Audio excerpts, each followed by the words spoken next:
Olá, tudo certo? Preparados para mais uma videoaula do Professor Deto? Mas antes do nosso tema, curta e se inscreva no nosso canal.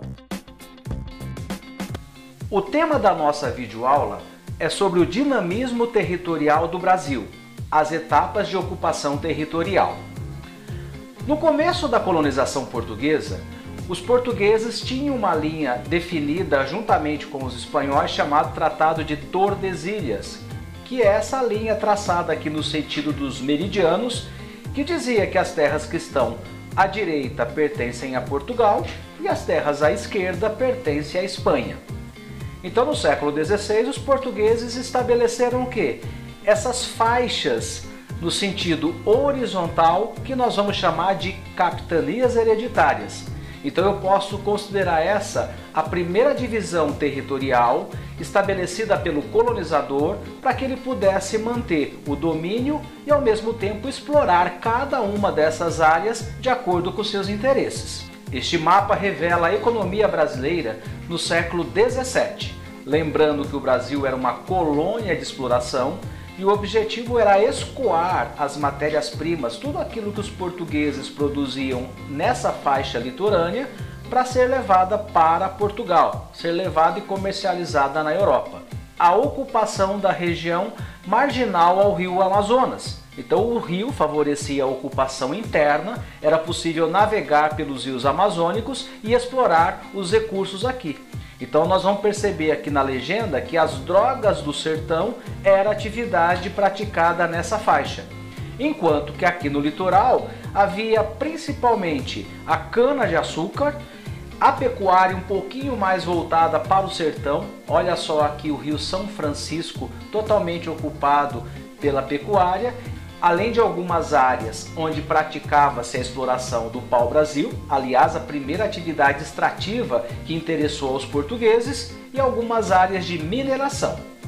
Esse mapa revela a característica do Brasil no final do século XIX, uma economia na forma de arquipélagos, ou seja, pequenas áreas econômicas, mas sem integração entre elas. Perceba que aqui nós temos hoje a principal região econômica do Brasil, mas elas estão isoladas de outras regiões do Brasil. Não há conexão da região de São Paulo com Manaus, com Belém. O que é possível aqui é uma navegação de cabotagem, de portos a portos, mas de maneira terrestre elas estão isoladas. Por isso que nós vamos chamar de economia de arquipélagos. Falar a respeito da ocupação territorial é importante destacar qual é a atividade econômica que prevaleceu em determinadas áreas. Então, o primeiro ciclo econômico ligado à agricultura foi a cana-de-açúcar, que teve início no século XVI.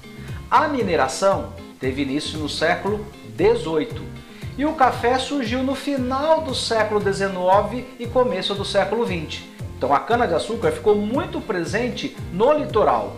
A mineração, como depende de uma característica geológica, ela foi praticada no interior do Brasil, em Minas, Mato Grosso e Goiás. O café, ele desceu ali da região do Espírito Santo, ganhou as terras altas do Rio de Janeiro, Minas Gerais, até chegar no oeste do estado de São Paulo. E sempre perceba aqui o destino dessas atividades, sempre voltado para a exportação. Vamos lembrar que a cana-de-açúcar no Brasil, ela foi produzida na forma de plantation. Lembra das características que você aprendeu em história? Monocultura, mão de obra escrava, latifúndio e produção voltada para a exportação. Perceba que o destino sempre é a Europa. Europa e, no caso do café, os Estados Unidos. O IBGE é um Instituto Brasileiro de Geografia e Estatística e tem como objetivo retratar as informações e descrever as características do território brasileiro. Uma das atribuições do Instituto é organizar o território, levando em consideração as suas características físicas, econômicas, semelhanças quanto à vegetação, o clima e a economia. Essa divisão elaborada pelo IBGE em 1940 mostra algumas diferenças quanto à organização dos estados e o nome das regiões. Vamos contar, ó: Norte, Nordeste, Centro, Este e Sul. São 5 regiões, mas é possível perceber algumas coisas interessantes. São Paulo aqui faz parte da região sul. É legal a gente perceber isso porque ao longo do tempo o IBGE vai criando alternâncias e mudando não só o nome das regiões, como também a organização dos estados. Esse mapa de 1945 traz uma grande quantidade de regiões. Ó, Norte, Nordeste Ocidental, quer dizer, Nordeste do Oeste, Nordeste Oriental, Leste Setentrional, Leste Meridional, Centro-Oeste e Sul. Em 1960, nós temos uma outra organização. Perceba que São Paulo continua na região Sul. Mas agora o Leste é formado por Minas, Bahia, Espírito Santo e Rio de Janeiro. E o Centro-Oeste apresenta dois gigantescos estados, Mato Grosso e Goiás. Perceba que nos anos 60 o Distrito Federal está no interior de Goiás, porque houve uma mudança nesta década. Anteriormente, a capital ficava no Rio de Janeiro. E a partir do governo de Juscelino Kubitschek, houve o planejamento e a mudança da capital federal do Rio de Janeiro para o interior do Brasil. Nos anos 70, já temos as regiões como nós organizamos hoje. São 5 regiões, ó, Norte, Nordeste, Centro-Oeste, Sudeste e Sul. Eu chamo a atenção para o Centro-Oeste. Em 77, houve a separação do Mato Grosso. Então nós temos Mato Grosso e Mato Grosso do Sul. Não existe o Mato Grosso do Norte, é só Mato Grosso. Esta é a configuração atual. E a última mudança que nós temos no mapa do Brasil aconteceu em 1988, com a divisão de Goiás e a criação desse estado aqui, ó, Tocantins. Só que após a criação do estado de Tocantins, houve uma mudança, pois o estado passou a integrar a região norte por conta da sua identidade, com as suas características naturais que se assemelha à região norte.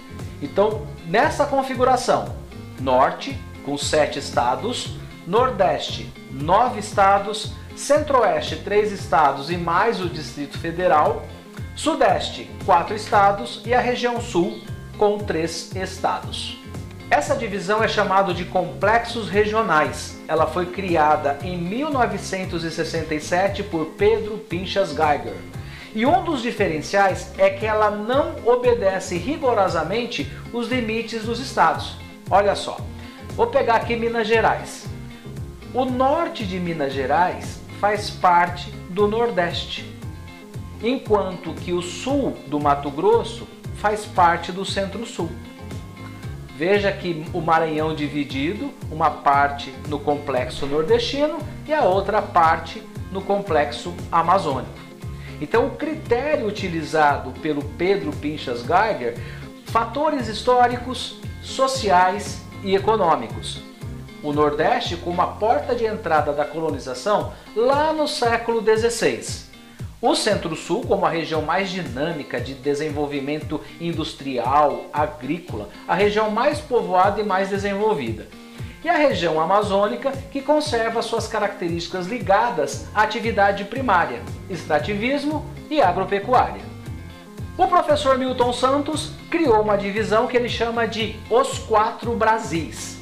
Perceba que o diferencial está na região concentrada. Olha aqui a região concentrada.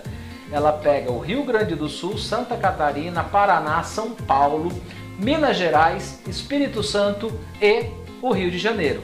Então perceba, quando a gente faz uma comparação com o mapa do IBGE, ele juntou a região sul e a região sudeste e chamou isso de região concentrada. E o critério que ele utilizou foi o meio técnico-científico informacional, baseado em informações como finanças, informatização do território, a questão que vincula o desenvolvimento do segmento bancário, conexões com a internet. Então é uma elaboração mais recente. Não existe representação certa nem errada. O que nós temos são diferentes critérios quanto à organização.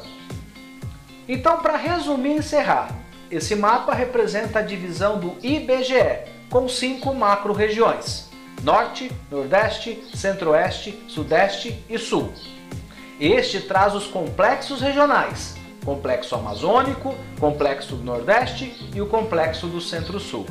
E para concluir, os 4 Brasis do Milton Santos, com região amazônica, Nordeste, Centro-Oeste e região concentrada. Gostaram da nossa videoaula? O canal do Geornal do Professor Deto oferece um grande repertório geográfico. Nós também estamos nas redes sociais, Twitter, YouTube, Instagram e Facebook. Visite também o nosso site www.geornal.com.br. Um grande abraço e até a nossa próxima aula. Tchau!